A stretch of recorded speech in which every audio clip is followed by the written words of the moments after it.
I don't believe in manifestos. A lot of these candidates themselves cannot properly articulate the manifestos that are put in their hands. These manifestos are farmed out to somebody for 50 to 3-4 professors in the university. 4 of them put them together. I give them like 250 each, 1 million. They get you a watertight manifesto. The question is, are these manifestos being? Do the practitioners, do they understand these manifestos? I mean, look at governance around you. Go back and look. Some of the people that you have elected who are in office now, go and read their manifestos and see if it's reflected in any manner.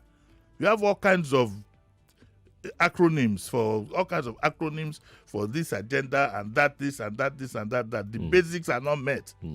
When you're going to cast your vote, look at your life. Sit down one day early in the morning, 7 o'clock, switch off your phone, examine yourself. How do you go to look at me, for example? How am I going to vote?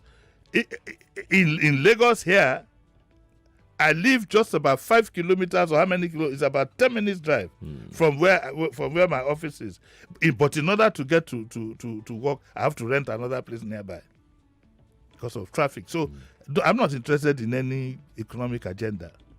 Look at the record. Don't bother yourself about all these agendas. Where are the houses that government has built? In the days of Jakande, it was quite clear. The agenda was there and it was followed almost to the letter. Yes, a lot of criticisms, including myself. I was highly critical of the Jakande administration. But at least a strong attempt was made. And at least it provided succor for some people. The free education policy opened up schools for people. The houses, as dilapidated as they are, provided some people accommodation and so on and so forth, all in one term. Somebody reminded me about that. Jakande did this all in one term. When you keep talking about Jakande, the water works that was built in one term. You remember the mini water works, the ferry service, Babake Kiri, all this, all in one term.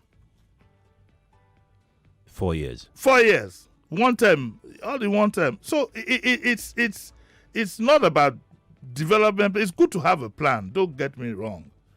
And it's not as if to say things have not been done in the plan. But the basics, we are talking of the basics. And if you don't get the basics wrong, it will be like building a 36-story building on the foundation of a bungalow on a swampy land.